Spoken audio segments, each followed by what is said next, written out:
In the year 1535, as the morning mist clung to the River Thames, the city of London awoke to a heavy sense of foreboding. The day promised yet another grim spectacle, one that would etch itself into the annals of history. On this fateful morning, one of England's most brilliant minds would meet his end on the executioner's block. His crime, nothing more than refusing to bend his conscience to the will of a king. Thomas More, once the most trusted adviser to King Henry VIII, would soon learn that loyalty to God could cost a man everything, even his head. His story is not just a tale of political intrigue. It is a chilling reminder of how quickly favor can turn to fury and how the most principled stands often lead to the most brutal ends. In the early 16th century, England stood at a crossroads between medieval tradition and the burgeoning Renaissance. Henry VIII had ascended to the throne as a golden prince, celebrated for his intellect, athleticism, and unwavering devotion to the Catholic Church. The kingdom flourished under his rule, basking in prosperity and a cultural renaissance with humanist scholars like Thomas More, bringing classical learning to the royal court. More himself was the embodiment of this new age, a brilliant lawyer-philosopher and the author of Utopia. From his humble merchant-class origins, he had risen to become Lord Chancellor, the highest legal office in the land.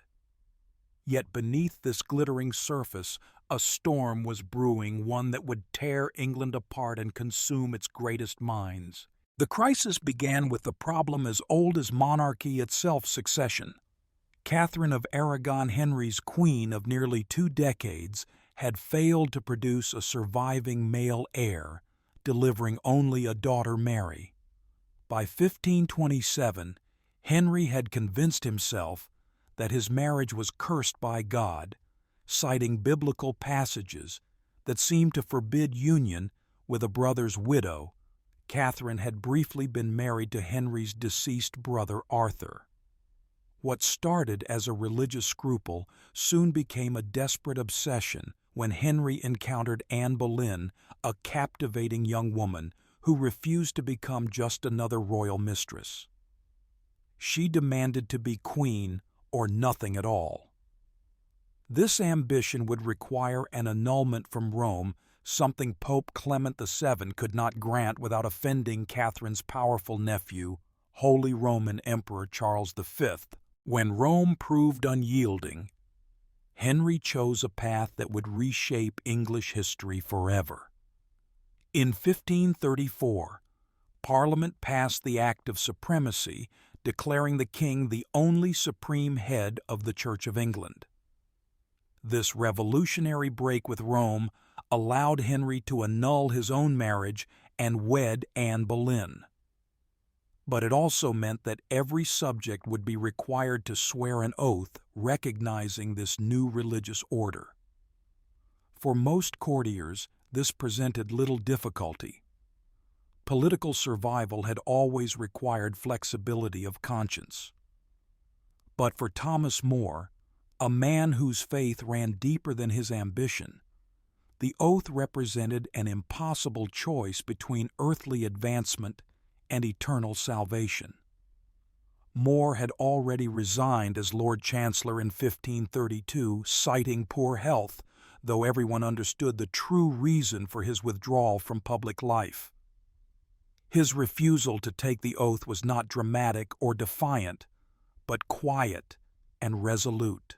When summoned before royal commissioners, he declined to explain his reasoning, knowing that silence might save his life while words would surely condemn him. Under English law, silence could not constitute treason. But Henry's growing paranoia would not be satisfied with legal technicalities. The king who had once praised More as the man for all seasons now saw him as a dangerous symbol of resistance, someone whose very existence challenged the legitimacy of the royal supremacy. In April 1534, More was arrested and taken to the Tower of London, that grim fortress where so many of Henry's enemies had met their ends. The charges were vague but ominous, maliciously depriving the king of his title as supreme head of the church. The Tower of London had stood for nearly 5 centuries as a symbol of royal power, its thick walls containing some of England's darkest secrets. More was confined in the Bell Tower, a circular stone chamber that had previously housed other prominent prisoners. Despite his noble rank, he was granted no special privileges. His cell was damp cold and barely furnished with a straw mattress and a wooden table. His family was permitted occasional visits, but these only served to highlight his deteriorating condition. Margaret, his beloved eldest daughter, would later describe how his once robust frame had withered his face, grown gaunt from poor food and constant worry. Yet those who spoke with him noted that his spirits remained remarkably high, sustained by prayer and the conviction that he was suffering for a righteous cause. During his 15 months in the Tower, More's case became a cause célèbre across Catholic Europe. Scholars, bishops, and monarchs who had long admired his writings watched in horror as Henry prepared to destroy one of Christendom's most distinguished sons. The king, however, was unmoved by international pressure. He needed More's submission or death to solidify his authority over the English Church. Several times royal emissaries visited the prisoner offering freedom in exchange for a simple oath. Each time, More politely but firmly declined, explaining that while he bore no malice toward those who had taken the oath, his own conscience would not permit such a course. His refusal was not based on political calculation, but on theological conviction. He genuinely believed that recognizing Henry as head of the church would endanger his immortal soul. The psychological warfare waged against More during his imprisonment was as cruel as any physical torture. Henry deliberately orchestrated the execution of John Fisher, the elderly Bishop of Rochester, and More's close friend, just days before More's own trial. Fisher had been condemned for the same refusal to acknowledge royal supremacy, and his death was designed to break More's resolve. The two men had shared similar convictions and had often discussed their predicament during their time in the Tower. When More learned of Fisher's execution, witnesses reported that he wept openly, understanding that his own fate was now sealed. The king's message was unmistakable. Even the most revered religious figures would not be spared if they continued to defy royal authority. The trial of Thomas More began on July 1, 1535 in Westminster Hall, the same grand chamber where he had once presided as Lord Chancellor. The proceedings were a foregone conclusion, orchestrated by Thomas Cromwell, Henry's ruthless chief minister, who had engineered the break with Rome. The prosecution's case relied heavily on the testimony of Richard Rich, the Solicitor General, who claimed that More had privately denied the king's supremacy during a conversation in the Tower.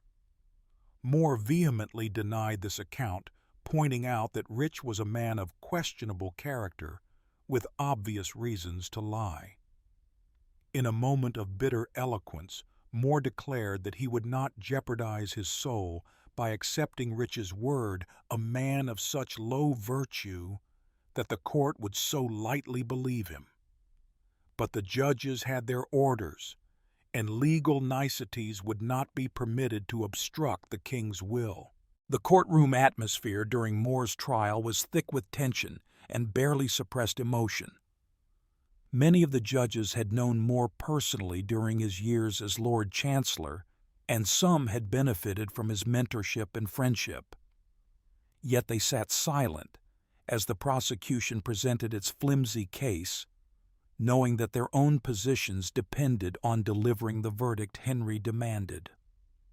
More's defense was masterful in its legal precision, systematically dismantling each charge with the skill that had made him one of England's greatest lawyers. He pointed out that his silence could not be construed as malicious intent, that his withdrawal from public life demonstrated respect for royal authority, and that the prosecution's star witness was a man whose word could not be trusted. For a brief moment it seemed possible that legal logic might prevail over political necessity. But the verdict was announced with cold formality: guilty of high treason, punishable by the traditional punishment of hanging, drawing, and quartering. This barbaric sentence would involve dragging the condemned man through the streets on a hurdle, hanging him until nearly dead, disemboweling him while still alive, and finally cutting his body into quarters for display throughout the kingdom.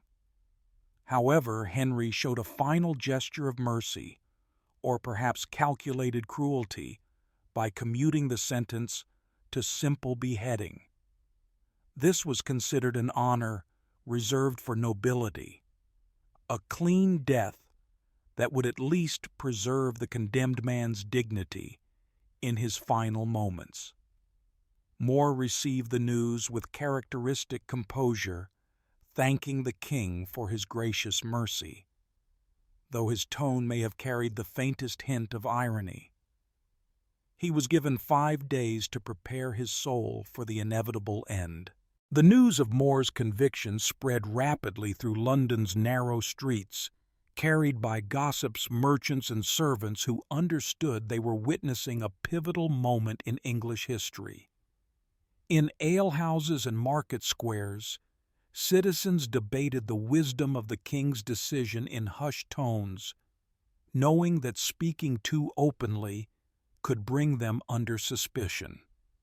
Many remembered More's reputation for fairness during his time as Lord Chancellor, when he had been known for his incorruptible justice and genuine concern for the common people.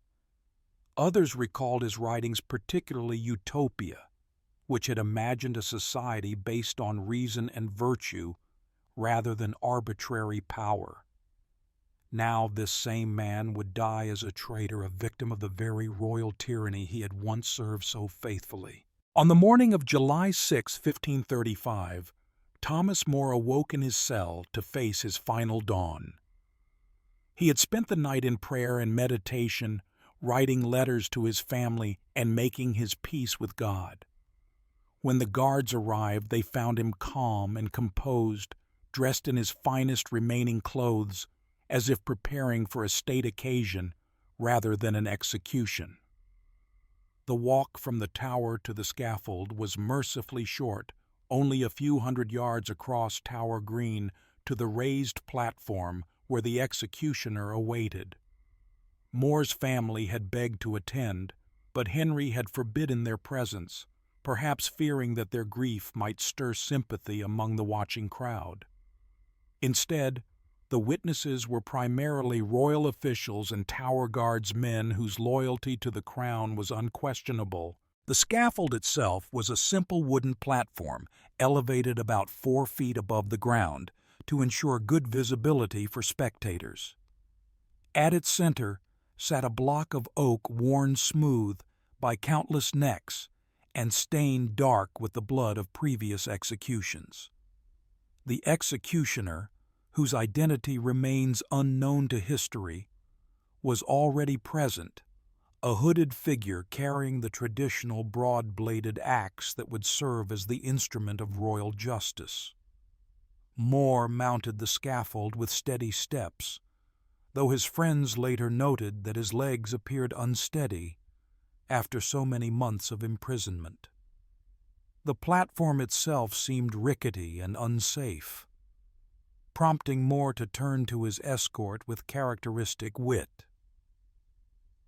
"I pray you, Master Lieutenant, see me safe up, and for my coming down, let me shift for myself." Even in the face of death, the man who had written Utopia could not resist a final jest. Standing before the small crowd, More was given the opportunity to make his final statement, a traditional privilege granted to condemned nobles.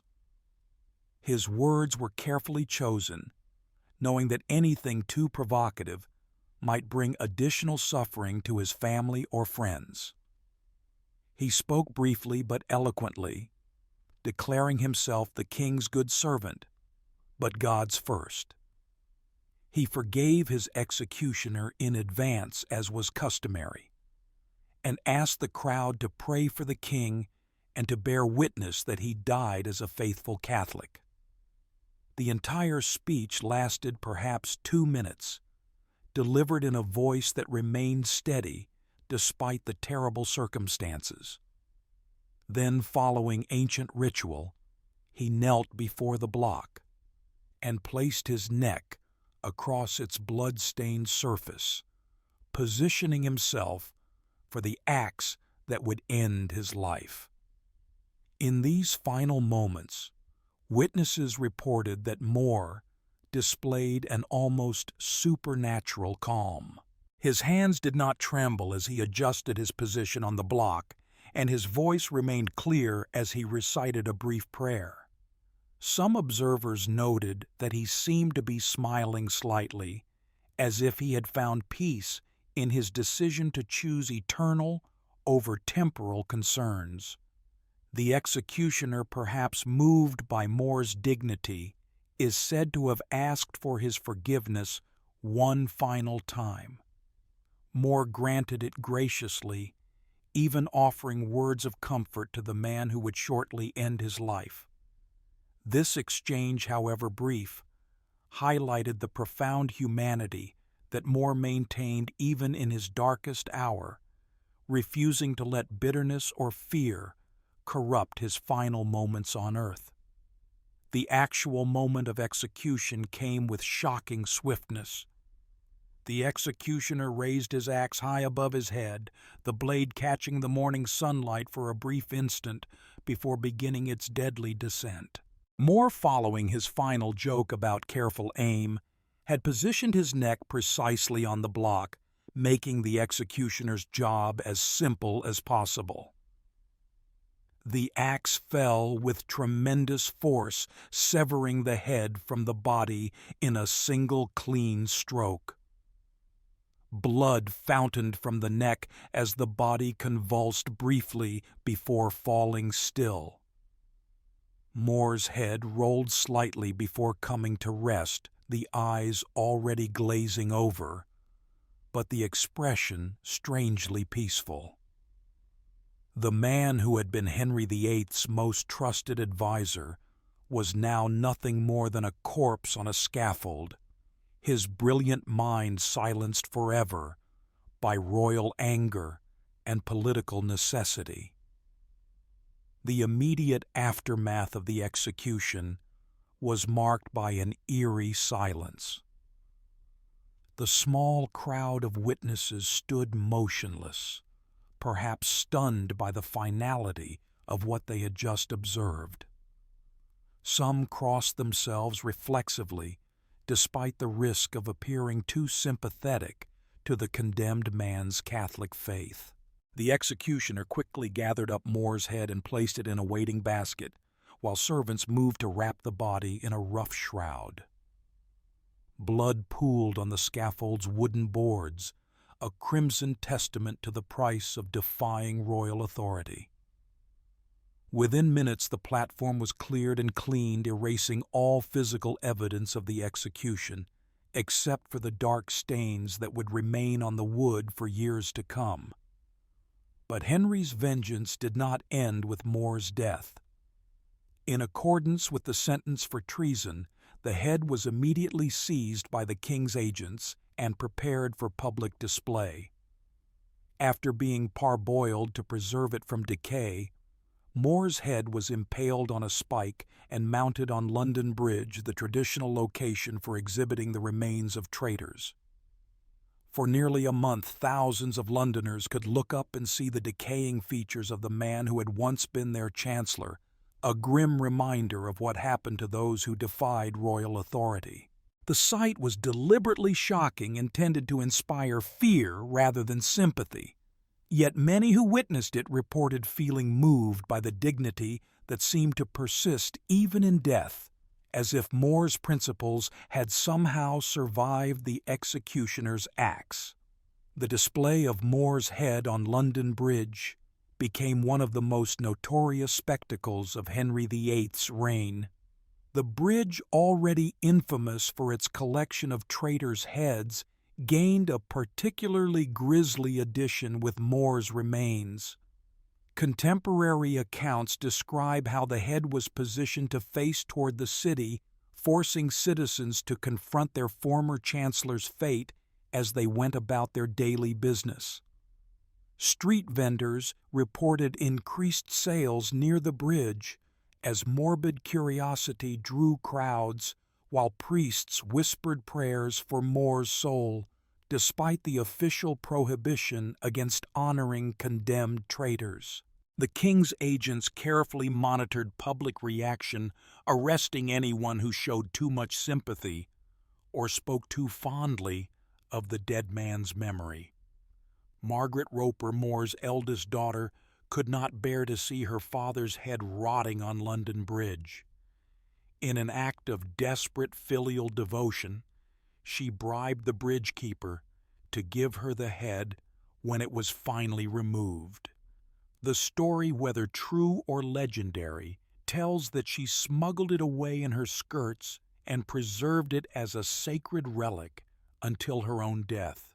More's body, meanwhile, was buried in an unmarked grave within the Tower of London, though it was later moved to Canterbury Cathedral.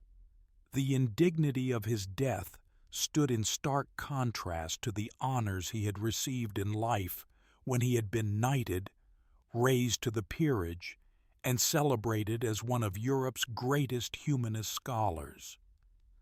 Now, he was officially branded a traitor, his memory erased from the annals of royal favor. The More family's suffering did not end with Thomas's execution. His wife Alice, who had initially criticized his principled stand as foolish stubbornness, was left to navigate the dangerous waters of Tudor politics while grieving her husband's death. His children faced social ostracism and financial hardship, their prospects dimmed by their father's disgrace. Several of More's former friends and colleagues distanced themselves from the family, fearful that association with the condemned man might bring them under suspicion. Only a few brave souls continued to offer support, risking their own safety to help the widow and orphans of England's most famous traitor. This abandonment added another layer of cruelty to an already tragic situation, demonstrating how political terror could destroy not just individuals, but entire communities of relationships. The execution of Thomas More sent shockwaves throughout Catholic Europe and beyond. Scholars, clergymen, and monarchs who had long admired his writings were horrified that Henry VIII would destroy such a distinguished figure over what seemed to be a matter of personal conscience. The Holy Roman Emperor Charles V reportedly said that he would rather have lost the best city in his dominions than such a counselor as More. Pope Pius XI would eventually canonize More as a saint in 1935, exactly 400 years after his execution, recognizing him as a martyr who died for his religious convictions. But in 1535, such honors were unimaginable. More died as an officially condemned traitor, his name struck from court records, and his family left to bear the shame of his crimes against the crown. The international reaction to More's execution marked a turning point in Henry VIII's relationship with Catholic Europe. Diplomatic correspondence from the period reveals widespread shock and condemnation from foreign courts, many of which had previously maintained friendly relations with England. The Pope issued formal protests, while scholars across the continent began composing elegies and treatises honoring More's memory. This growing isolation forced Henry to seek new alliances with Protestant powers, fundamentally altering England's position in European politics. The death of one man thus had consequences far beyond England's borders, contributing to the religious and political realignments that would define the remainder of the 16th century. The broader implications of More's death resonated far beyond his personal tragedy. His execution marked a crucial turning point in Henry VIII's transformation from a Renaissance prince to a tyrannical monarch, demonstrating that no one, regardless of past service, intellectual distinction, or moral character, was safe from royal wrath. The humanist dream of combining classical learning with Christian virtue, which More had embodied so perfectly, seemed to die with him on that scaffold. His death also foreshadowed the religious persecutions that would plague England for generations, as Catholics and Protestants alternately suffered under monarchs who demanded not just obedience but active participation in their religious policies. The man who had written about an ideal society in Utopia had discovered that the real world offered no sanctuary for those who placed principle above political survival. The legal precedent established by More's conviction would haunt English jurisprudence for centuries to come. His case demonstrated how easily legal principles could be manipulated to serve political ends, how silence could be construed as treason, and how perjured testimony could condemn even the most distinguished citizens. Future generations of lawyers and judges would study More's trial as an example of how justice could be perverted by absolute power, while his dignified conduct throughout the proceedings became a model for how the innocent should face false accusations. The trial transcript preserved in government archives stands as a permanent reminder of what happens when political necessity overrides legal principle, and how even the most sophisticated legal systems can be corrupted by tyrannical rulers. In our modern age, when conscience and political loyalty often conflict, Thomas More's story remains painfully relevant. His refusal to compromise his deepest beliefs, even when faced with death, speaks to fundamental questions about the relationship between individual conscience and state power. While we may no longer face the executioner's axe for our convictions, we still confront situations where standing for principle requires significant personal sacrifice. More's example suggests that some truths are worth dying for, that integrity cannot be negotiated away for safety or advancement. Yet his story also warns us about the terrible price of such uncompromising virtue and the human cost of political and religious extremism on all sides. The psychological dimensions of More's choice continue to fascinate scholars and ethicists. His decision to die rather than compromise his beliefs raises profound questions about the nature of conscience, the relationship between faith and reason, and the limits of political obligation. Some argue that his martyrdom was unnecessary, that a simple oath taken under duress would not have compromised his soul. Others contend that his unwavering stand represented the highest form of moral courage, a refusal to participate in what he saw as a fundamental corruption of Christian truth. These debates reflect ongoing tensions between pragmatic accommodation and principled resistance that remain relevant in our own time, when individuals must still choose between personal safety and moral conviction. The image of Thomas More's head on London Bridge serves as one of history's most powerful symbols of martyrdom and political oppression. For centuries after his death, we have recognized him as a man caught between irreconcilable loyalties to his king and to his God, to his family's safety and to his own conscience. His execution reminds us that courage and conviction, while admirable, do not guarantee happy endings in this world. Sometimes the most principled individuals pay the highest price for their integrity, becoming cautionary tales about the dangers of challenging absolute power.